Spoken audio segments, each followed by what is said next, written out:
Ver a mi propio hijo en mi cama, en la cama donde dormí con mi esposa durante 30 años, fue la mayor falta de respeto que he vivido.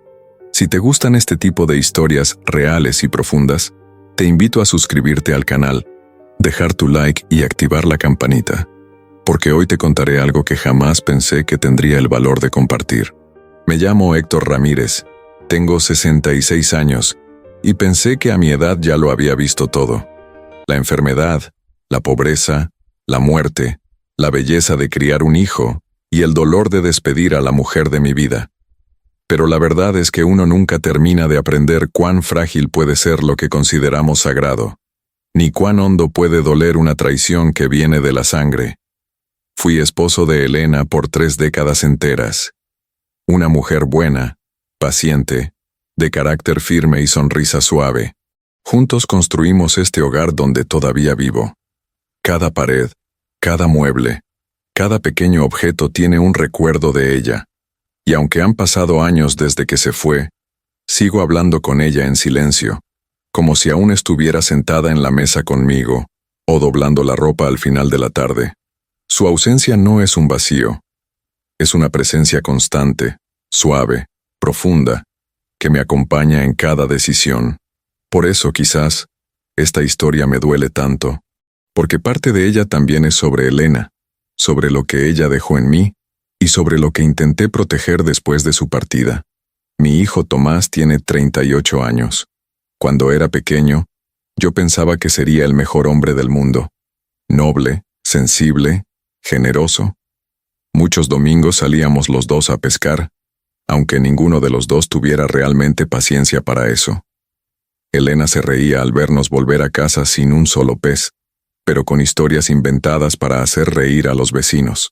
Era un niño bueno, era un niño dulce. Nunca imaginé que la vida lo cambiaría tanto. Hoy Tomás está casado con Carolina, una mujer que yo respeto profundamente, trabajadora, dedicada, buena madre, buena esposa.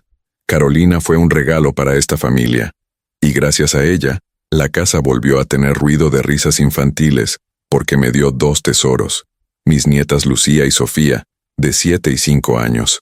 Ellas son mi alegría diaria, son la razón por la que sigo levantándome cada mañana. Les preparo chocolate caliente los fines de semana, les cuento historias inventadas, las llevo a la plaza, les enseño a andar en bicicleta. Y cuando ellas me abrazan, siento que todavía queda algo bueno y puro en este mundo. La familia parecía estable desde afuera. Nadie imaginaba que dentro de la casa había grietas invisibles, silenciosas, pequeñas deformaciones en la estructura emocional que yo intentaba ignorar. Tomás había cambiado con el tiempo.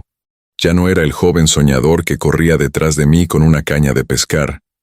Se volvió impaciente, un poco arrogante, distraído, siempre buscando algo nuevo que lo entretuviera. Carolina lo veía, yo lo veía, pero ninguno de los dos quería aceptarlo abiertamente. A veces los padres preferimos callar, esperando que nuestros hijos encuentren su propio camino de regreso a lo que fueron algún día. En casa trabajaba también María Fernanda, la empleada que nos ayudaba con la limpieza y las niñas. Una muchacha callada, trabajadora, que siempre parecía estar apurada, como si cargara el peso de algo que no quería compartir.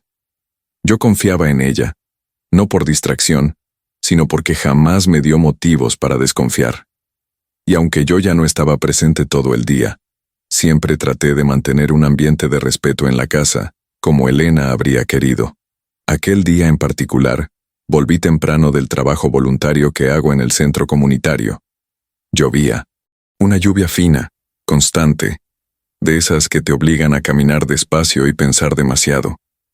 Mientras me acercaba a casa, tuve una sensación que no sé explicar. No era miedo, no era sospecha, era como una sombra fría en la espalda, una intuición silenciosa de que algo estaba fuera de lugar. A veces la vida nos da avisos suaves antes de darnos golpes fuertes.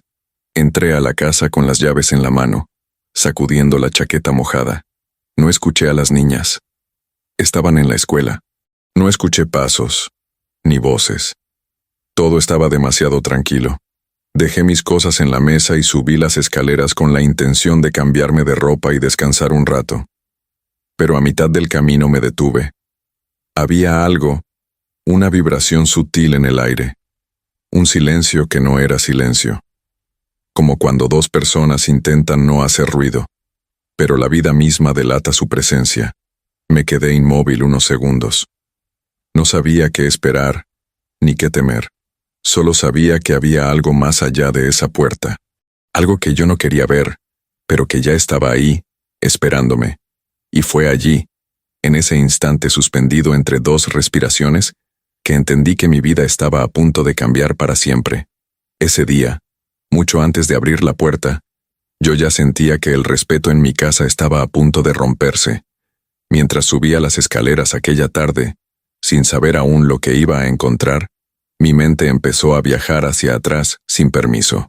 Tal vez porque el silencio de la casa siempre me empuja hacia los recuerdos, o tal vez porque hay momentos en que el pasado parece gritar más fuerte que el presente. Y cuando pienso en el pasado, pienso inevitablemente en Elena, mi esposa, mi compañera, la mujer que hizo de esta casa un hogar, que convirtió una simple cama en un símbolo de amor, de respeto, de familia. No era solo un mueble, era el lugar donde compartimos risas, llantos, discusiones y reconciliaciones.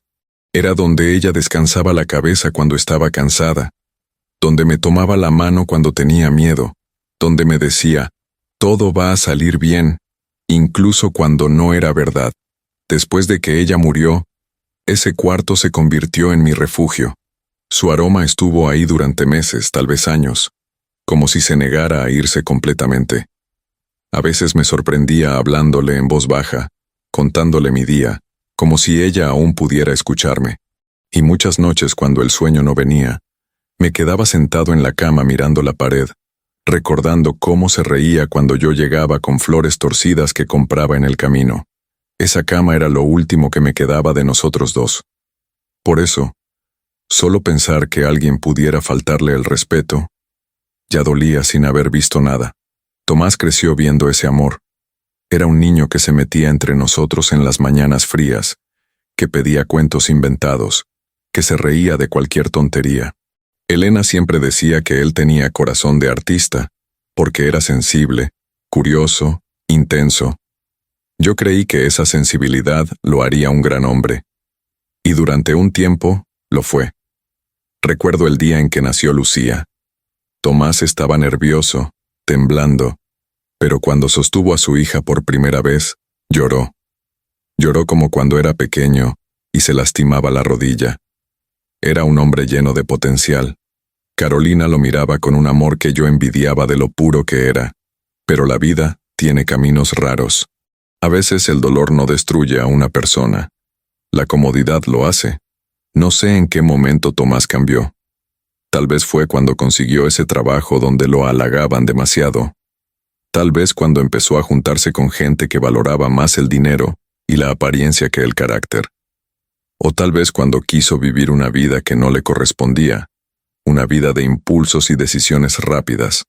Yo veía pequeñas señales, impaciencia, falta de compromiso, una arrogancia que no era suya cuando niño. Carolina trataba de equilibrarlo. Lo defendía, lo justificaba, incluso cuando no había nada que justificar. Yo entendía su esfuerzo. Elena habría hecho lo mismo. A veces me culpo. Me pregunto si fallé en enseñarle la humildad que yo mismo aprendí a golpes. Elena tenía una forma más suave de educar. Yo era el que ponía límites. Pero después de que ella murió, me volví más blando. No quería ser duro con él. No quería ser el padre que reprime, sino el que abraza. Quizás confundí amor con indulgencia. Y ahora, mirando hacia atrás, no sé si hice lo correcto. Los padres cometemos errores, pero los hijos también crecen y toman sus propias decisiones. No puedo cargar todo sobre mis hombros, pero tampoco puedo negar que hay un sabor amargo de culpa que nunca desaparece. Aquella tarde, mientras caminaba por el pasillo, recordé también la última promesa que le hice a Elena. Ella estaba débil, con la piel pálida y los ojos más hondos que nunca, pero aún así sonrió cuando me acerqué. Me tomó la mano con fuerza, y con esa voz que ya casi no tenía, me dijo: «Cuida de Tomás, cuida de su futuro». Yo le prometí que lo haría, y lo he hecho, incluso cuando él no facilita las cosas, incluso cuando parece hacer lo imposible para arruinar su propio destino. Yo sigo intentando honrar esa promesa, aunque a veces siento que Elena me mira desde algún lugar y suspira decepcionada.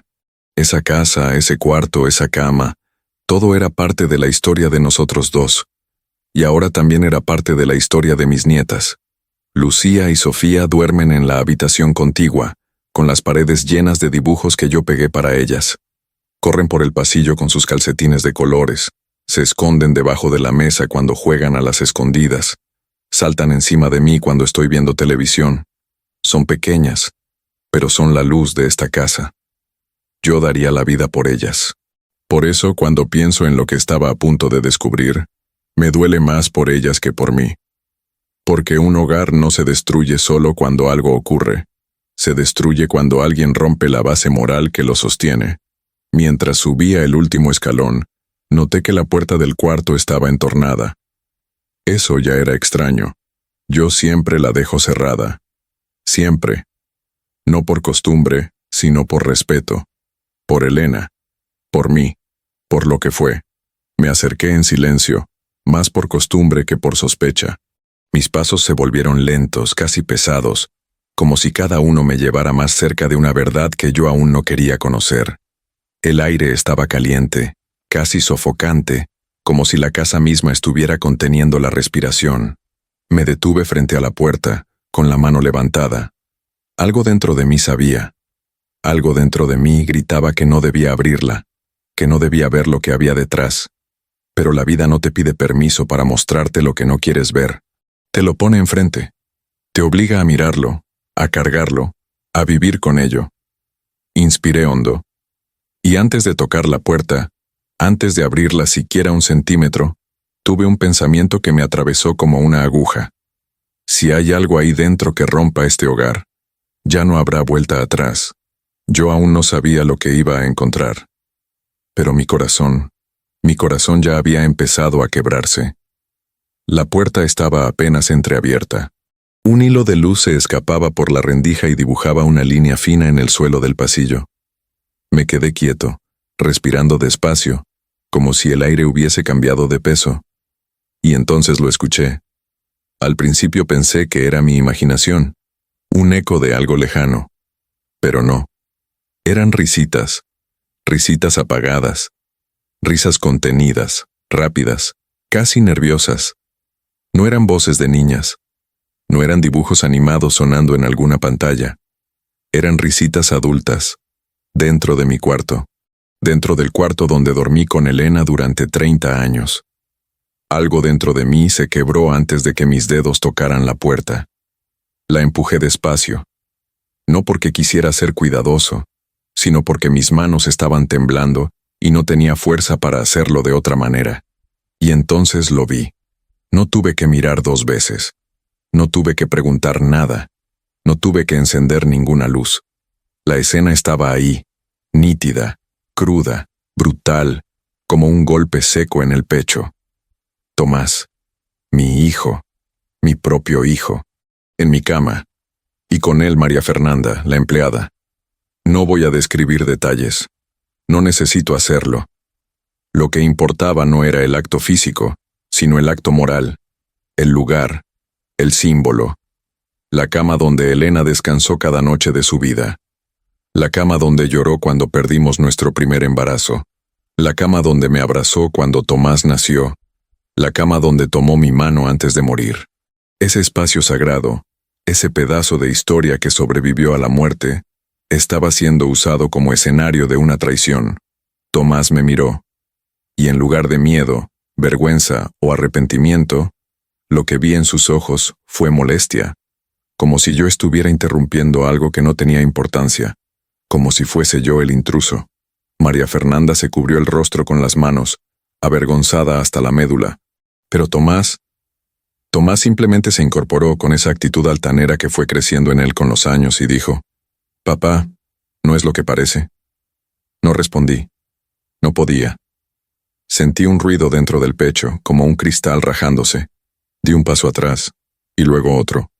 No grité, no insulté, no hice escándalo, no golpeé nada. La dignidad es lo único que un hombre mayor no puede permitirse perder. Me di la vuelta y salí del cuarto en silencio, cerrando la puerta con calma, aunque mis manos quisieran romperla. Bajé las escaleras con el corazón acelerado, pero con la mente extrañamente fría. Entré a la cocina. Me serví un vaso de agua. Lo sostuve entre las manos sin beberlo.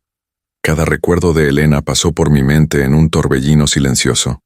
Cada risa, cada palabra, cada noche juntos.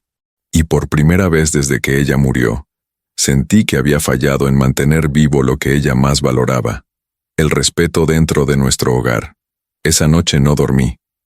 Cada vez que cerraba los ojos veía el mismo cuadro. Tomás en la cama. Esa cama, como si fuera cualquier cama.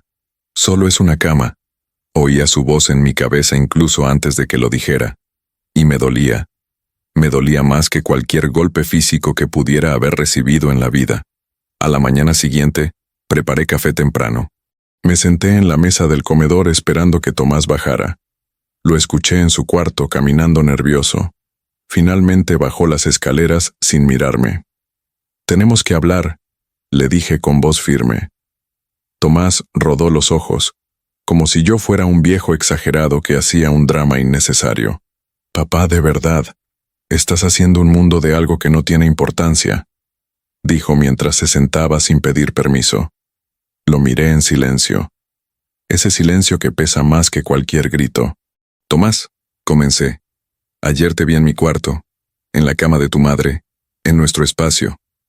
Él soltó una risa corta, casi burlona. «Papá, por favor, no seas tan dramático. Fue un momento, nada más». «¿Nada más?», pregunté, sintiendo que algo se rompía aún más. «Sí», dijo con arrogancia. «Solo fue un rato. No significa nada. No te pongas moralista». «¿Moralista?». La palabra me atravesó como un cuchillo. «María Fernanda trabaja aquí», le recordé. «Ella quería», respondió él, encogiéndose de hombros. «No es como si la obligara. Y no es tu problema. Ella es adulta». Me quedé mirándolo sin reconocer al niño que yo había criado. Ese niño jamás habría dicho algo así. «Tomás, esa cama». Él me interrumpió. «Papá, es solo una cama. No sé por qué te aferras tanto al pasado. Mamá ya no está. No puedes vivir aferrado a sus cosas». Me quedé en silencio, porque esa frase fue la humillación real, no la traición física, no el acto, no el lugar, sino la crueldad con la que intentaba borrar la memoria de su madre, de mi esposa, de la historia de nuestra familia.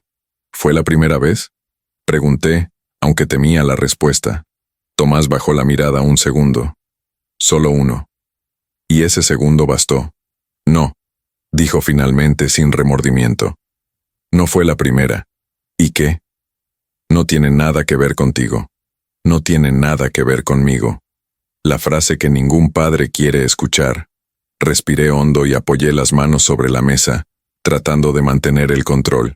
«Tomás», dije con voz grave, «si no respetas mi casa, si no respetas la memoria de tu madre, si no respetas a tu esposa, si no respetas a tus hijas, entonces no entiendes lo que significa un hogar». Él no respondió. Se quedó en silencio. Y por primera vez en mucho tiempo vi un destello de miedo en sus ojos. No miedo a mí, sino miedo a sí mismo. Ese fue el final de la conversación, pero no fue el final del daño. Lo peor todavía estaba por venir.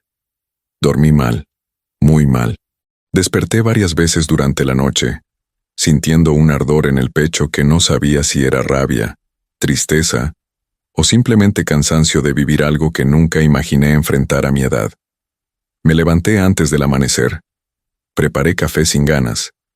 Me quedé sentado en la mesa de la cocina mirando la ventana, esperando que el sol saliera como si el día pudiera traer una respuesta clara a lo que debía hacer. Pero yo ya sabía cuál era la respuesta. La supe desde el momento en que salí de mi cuarto la tarde anterior. La supe desde que escuché las risitas ahogadas. La supe desde que vi la mirada arrogante de Tomás. No era una decisión impulsiva. Era un límite. A las 9 de la mañana, María Fernanda llegó para trabajar como todos los días. Tenía el cabello recogido, la mirada baja, los movimientos torpes, como alguien que sabe que algo está roto pero no sabe cómo enfrentarlo. No me miró al entrar. No dijo, «Buenos días», como siempre. Apenas cruzó la puerta, fue directo hacia la cocina para comenzar sus tareas, con los hombros tensos, como si llevara un peso invisible sobre ellos. Yo me acerqué despacio. «María Fernanda», dije con calma. Ella se detuvo. Su respiración cambió. No levantó la mirada. «Sí, señor Héctor», respondió con un hilo de voz. Guardamos unos segundos de silencio, un silencio tan grueso que parecía llenar toda la cocina. Vi cómo sus manos temblaban mientras sujetaba un paño. Vi que quería decir algo, defenderse, disculparse, pero no sabía por dónde empezar. «Necesito hablar contigo», continué. Ella asintió sin atreverse a respirar hondo. La invité a sentarse en la mesa. Ella lo hizo con movimientos rígidos, como si tuviera miedo de que la silla se rompiera. Vi lágrimas acumulándose en sus ojos incluso antes de que yo dijera la primera palabra. «Sé lo que pasó ayer», comencé, manteniendo la voz baja. Ella cerró los ojos. Una lágrima cayó de inmediato. No intentó negar nada. No intentó justificarse. Solo dijo, «Perdóneme, señor». «Por favor», negó con la cabeza, llorando en silencio, sin limpiarse las mejillas porque sabía que no había forma de detener el llanto. Yo respiré hondo. No quería humillarla. No quería convertir su error en un espectáculo. No quería repetir la crueldad que vi en los ojos de mi hijo. «María Fernanda», dije despacio, «tú no eres mi enemiga». Ella sollozó al escuchar eso, como si esperara que yo la insultara, que la echara gritando, que la culpara por todo. Pero no. No era ella la responsable del desmoronamiento moral de Tomás. Ella cometió un error, sí. Pero Tomás cometió una traición. «Pero no puedo permitir que sigas trabajando aquí». Continué con firmeza pero sin dureza. Ella bajó aún más la cabeza. «Lo entiendo. No te estoy despidiendo por odio», agregué, «sino porque este hogar necesita paz. Y tú también necesitas paz. Esto no puede continuar para ninguno de los dos». Metí la mano en el bolsillo interior de mi chaqueta y saqué un sobre. «Aquí tienes tu liquidación completa», le dije. «Más un mes de salario adicional». Sus ojos se abrieron con sorpresa y culpa. «No, señor, yo no. No merezco esto. No es una cuestión de merecer», respondí. «Es una cuestión de cerrar las cosas con respeto». Ella lloró aún más fuerte, cubriéndose el rostro. «Lo siento tanto, señor Héctor. De verdad. Yo nunca...» Levanté la mano para detener sus explicaciones. «No quiero que te castigues. Todos somos humanos. Todos nos equivocamos. Pero a veces, la vida nos pone en caminos que debemos abandonar antes de que nos destruyan». Ella asintió, temblando. «Quiero que escuches algo», añadí. «No voy a decirle nada a Carolina. No voy a arruinar la vida de nadie. Solo quiero que esto termine aquí». María Fernanda levantó la mirada con un miedo inmenso. Yo entendí ese miedo. Temía que Tomás la culpara. Temía que su matrimonio se destruyera. Temía que la verdad corriera como fuego. «Puedes estar tranquila», dije. «No diré nada». Ella cubrió su boca con una mano, como si la noticia la desbordara. «Gracias, señor», balbuceó. Se levantó lentamente, agarró su bolso y caminó hacia la puerta con pasos torpes. Antes de salir se detuvo, giró apenas la cabeza y dijo, «Usted es un buen hombre, señor Héctor. Perdóneme», y salió llorando hacia la calle sin mirar atrás. El silencio que quedó después de su partida fue denso, pesado, diferente del silencio de otras mañanas. Era un silencio que significaba punto final. Minutos después, escuché pasos apresurados bajando las escaleras. Tomás apareció en la sala con el rostro tenso, la respiración acelerada. ¿Despediste a María Fernanda?, preguntó con irritación. Sí, respondí sin emoción. ¿Le dijiste algo?, insistió él, tragando saliva. No, respondí, mirándolo a los ojos. ¿No dijiste nada a Carolina?, volvió a preguntar con un temblor en la voz. No, él frunció el ceño. Se pasó la mano por el cabello, nervioso, inquieto, como si el piso bajo sus pies comenzara a abrirse. Papá, dijo finalmente, dime la verdad. ¿Qué hiciste? Le respondí con el silencio más pesado que pude construir, un silencio que no acusaba, un silencio que no perdonaba, un silencio que lo miraba de frente y decía, carga con lo que hiciste. Tomás bajó la mirada. Ese fue el primer día en que lo vi realmente asustado. La decisión ya estaba tomada, y la verdadera consecuencia apenas comenzaba. Después de la partida de María Fernanda, la casa quedó sumida en un silencio distinto. No era el silencio dulce y tranquilo de un hogar sin ruido. Era un silencio afilado, que se clavaba en las paredes, en los muebles, en el aire mismo. Y lo más extraño fue que no fui yo quien cambió. Yo seguí siendo el mismo hombre de siempre. Me levantaba temprano, preparaba mi café, leía el periódico, hacía mis tareas del día. El que cambió fue Tomás. Cambió por dentro, como si algo lo hubiera roto silenciosamente, como si cada latido del corazón estuviera empujando una culpa que no sabía cómo sostener. Esa misma tarde, después de la despedida de María Fernanda, Tomás empezó a caminar por la casa como un animal acorralado. Subía las escaleras, las bajaba, abría y cerraba puertas sin motivo, respiraba hondo y volvía a suspirar, una y otra vez. No sabía si acercarse a mí, si hablar, si preguntar, si huir. Su mirada evitaba la mía, pero cada 10 segundos me miraba de reojo para asegurarse de que yo no estuviera a punto de decir algo. La paranoia comenzó a devorarlo desde adentro como un fuego lento. Por la noche, Carolina llegó con las niñas. Como siempre, me abrazó con cariño. Lucía y Sofía corrieron hacia mí con risas y saltos, pidiéndome que jugara con ellas. Yo lo hice, como todos los días. Jugué, las abracé, les conté un cuento antes de dormir. Y mientras lo hacía, veía a Tomás parado en el marco de la puerta con brazos cruzados y expresión enrarecida, como si la escena lo desarmara. «Papá», me dijo más tarde cuando Carolina ya estaba bañando a las niñas. «¿Seguro que no le dijiste nada?» Lo miré un segundo sin emoción, sin odio, sin juicio, y no respondí. Ese silencio lo atravesó como una flecha. Yo lo vi en su rostro. Los días siguientes fueron aún más reveladores. Tomás comenzó a comportarse de una manera que no reconocía en él desde hacía años. De repente hacía tareas de la casa, lavaba los platos, sacaba la basura, ayudaba a Carolina con las niñas, como si quisiera demostrar una responsabilidad que había olvidado hacía mucho tiempo. Carolina estaba sorprendida, incluso feliz por el cambio, sin imaginar que ese cambio nacía del miedo, no del amor. Yo observaba todo en silencio, sentado en mi silla, leyendo, escuchando los sonidos de la casa. Y ese silencio mío, firme, profundo, sereno, empezó a consumirlo. Cada vez que yo entraba en una habitación, él se tensaba. Cada vez que yo lo miraba, él desviaba la mirada.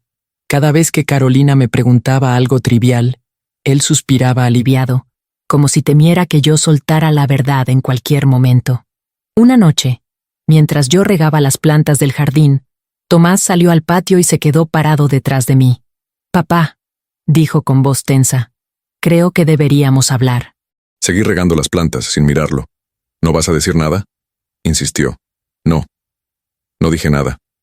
Él respiró hondo, conteniendo la desesperación. «Sé que lo viste», continuó. «Sé lo que piensas de mí. Pero yo, por un momento creí que iba a confesar. Pero no lo hizo. La vergüenza es cobarde cuando aún tiene algo que perder». «¿Vas a contarlo?», preguntó finalmente con la voz rota. «¿Vas a decírselo a Carolina?». Nada. Ni un gesto. Ni un sonido. Solo silencio.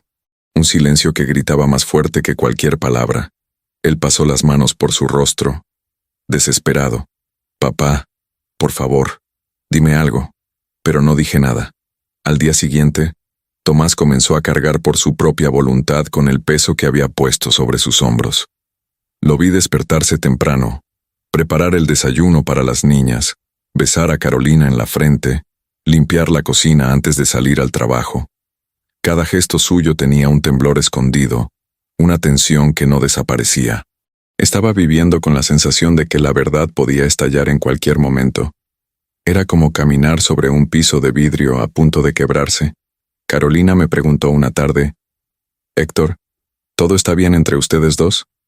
Te noto un poco distante». Tomás se tensó al escucharla, como si su cuerpo estuviera hecho de alambre. Yo sonreí suavemente y solo dije: «Estoy bien, hija. Nada más. Nada menos». Y ese nada más fue suficiente para que Tomás pasara el resto del día en silencio, revisando 5 veces su teléfono, perdiendo la mirada en la ventana, respirando como si el aire fuera pesado. Lo que él no entendía era que yo había tomado mi decisión desde el primer instante. No iba a destruir la vida de nadie, no iba a romper a Carolina, no iba a llenar mis nietas de un dolor que no podían comprender, pero tampoco iba a protegerlo de su propia culpa. La conciencia es el castigo más lento y más profundo que existe. Y Tomás estaba empezando a descubrirlo. Al final de la semana, su transformación era evidente. Se ofrecía para ir a buscar a las niñas a la escuela, lavaba el carro, compraba flores para Carolina. Incluso me preguntaba si necesitaba algo del supermercado. Era un hombre intentando reconstruir una fachada que él mismo había derrumbado. Solo que esta vez, la fachada no se sostenía con orgullo, sino con miedo. Una noche, mientras yo acomodaba mis cosas en la sala, Tomás se acercó y se quedó de pie frente a mí, con los ojos rojos. «Papá», susurró, «perdóname. No supe si era un pedido sincero o desesperación. No supe si pedía perdón por mí, por él, por Carolina, o por la vida que estaba a punto de destruir con su silencio. No supe si lloraba por culpa o por miedo. Solo lo miré, con calma, con respeto, con esa serenidad que a veces es más dura que un golpe. Y otra vez, no dije nada. Tomás bajó la cabeza, se dio la vuelta, y se fue. Yo sabía que él estaba empezando a cambiar, no porque hubiera entendido su error, sino porque el peso de la verdad, una verdad que nadie decía, pero que todos los silencios sostenían, comenzaba a aplastarlo desde dentro. La caída no había terminado, apenas había empezado. Pasaron semanas. No muchas, pero lo suficiente como para que la tensión en la casa se convirtiera en una sombra permanente, como una nube que no llueve pero tampoco se aleja. Tomás seguía caminando como un hombre que teme su propio reflejo. Cada día parecía más cansado, más agotado, más consumido por un pensamiento que lo perseguía a todas horas. La verdad sigue ahí, viva, respirando detrás de la puerta, y en cualquier momento puede salir. Yo no cambié mi comportamiento. Todo lo contrario, lo mantuve igual, y eso lo destruía aún más. La rutina se volvió una especie de ritual silencioso. Por las mañanas yo desayunaba tranquilo mientras él preparaba las loncheras de las niñas. Carolina, sin entender la tensión subterránea, hablaba con normalidad, planificaba el fin de semana, organizaba las compras del mes. Lucía y Sofía seguían corriendo por la casa como si el mundo fuera un lugar perfecto. A veces, mientras jugaban conmigo, veía a Tomás mirarlas con los ojos llenos de agua, como si el peso de lo que había hecho se hundiera aún más al ver la inocencia de sus hijas. Un domingo por la tarde, nos reunimos todos para comer. Carolina había preparado su famoso estofado y las niñas estaban felices porque yo les había prometido un postre. Parecía un día normal. Pero para Tomás ya no existían los días normales. Cada momento familiar era un recordatorio de lo frágil que era la vida que estaba a punto de destruir si yo decidía abrir la boca. Durante la comida, Carolina sonrió y dijo: «Tomás ha estado tan atento últimamente. Está más cariñoso, más responsable. Hasta las niñas lo notan». Tomás se tensó, tragó saliva y bajó la mirada. Su esposa pensó que era timidez. Yo sabía que era culpa. Una culpa espesa, húmeda, oscura. Un peso que se colocaba sobre su pecho todos los días. Sí, mamá, dijo Sofía. Papá ya no grita cuando perdemos los juguetes. Todos rieron, menos Tomás. Él solo apretó las manos bajo la mesa. Esa noche, cuando ya todos dormían, lo encontré sentado en el sofá, en la oscuridad. No me vio entrar. Estaba con las manos cubriéndose la cara, respirando como si el mundo se le hubiera vuelto demasiado estrecho. Papá, susurró sin levantar la mirada. No sé cómo seguir. Era la primera vez que escuchaba su voz realmente rota, no por orgullo herido, no por frustración, sino por dolor moral. Un dolor que no sabía cómo confesar. Me senté en la silla frente a él sin decir palabra. Él lo interpretó como quiso, quizás como un gesto de escucha, quizás como un juicio, quizás como ambas cosas. No duermo, papá, continuó. Cada noche me despierto pensando que vas a decírselo a Carolina, que vas a destruir mi matrimonio, que mis hijas van a dejar de verme con orgullo, que todo lo que construí se va a desmoronar. Yo seguí callado. Ese silencio era su espejo. Un espejo que no quería mirar, pero que lo reflejaba por completo. Yo sé que te fallé, susurró. Te fallé como hijo, como hombre, como padre. Su voz tembló. Un sollozo escapó antes de que pudiera contenerlo. Yo sé que no merezco tu perdón, ni tu silencio, ni tu protección. Ahí levanté la mirada, y por primera vez desde el incidente, hablé. Tomás. Él se estremeció al oír mi voz. Yo no he protegido nada, dije con calma. Lo único que he hecho es dejar que cargues con tus propias decisiones. Él me miró con los ojos rojos, hinchados, desesperados. ¿Vas a contarlo?, preguntó con un hilo de voz. Yo negué suavemente con la cabeza. No necesito decir nada, respondí. Tu conciencia ya lo está haciendo por mí. Tomás cerró los ojos, y en ese gesto pude ver cómo algo se quebraba, y algo se reconstruía. A veces, la verdadera transformación no ocurre por confesión, ni por castigo externo, sino por el peso insoportable de mirarse a uno mismo en silencio. Desde ese día, Tomás cambió de verdad, no para defender su matrimonio, no para parecer buen padre, no para complacerme a mí. Cambió porque el espejo moral lo había obligado a ver lo que era, y lo que podía llegar a ser si seguía por ese camino. Se volvió más presente, más atento, más humilde. Llevaba a las niñas a la escuela todos los días, ayudaba a Carolina sin que ella se lo pidiera, llegaba temprano del trabajo, dejaba el celular a un lado, hablaba más, escuchaba más. Ya no tenía esa mirada arrogante de antes. Tenía la mirada de alguien que estuvo al borde de perderlo todo. Yo lo observaba, siempre en silencio, como quien mira un edificio que se está reconstruyendo piedra por piedra. A veces lo veía detenerse frente al cuarto, mi cuarto, respirar hondo y seguir caminando. Nunca volvió a entrar, nunca volvió a cruzar esa línea. Lo sabía, lo veía en su cuerpo. Una noche, semanas después, estábamos solos en el comedor cuando me dijo, «Gracias, papá, por no destruir mi vida». Yo cerré el libro que tenía en las manos, lo miré con firmeza y respondí, «No fui yo quien te salvó, Tomás. Fuiste tú, cuando decidiste enfrentar lo que hiciste sin que yo dijera una palabra». Él tragó saliva, con los ojos brillando. Entonces, ¿estamos bien? Me levanté despacio, puse una mano en su hombro y dije, «Tomás, no existe castigo más duro que la verdad que uno mismo tiene que cargar. Si has aprendido eso, entonces estás empezando a ser el hombre que tu madre deseó que fueras». Él bajó la cabeza, entendiendo más de lo que podía expresar. El hogar se calmó. La tensión se disolvió poco a poco. Carolina, sin saber la tormenta que había pasado, volvió a sonreír como siempre.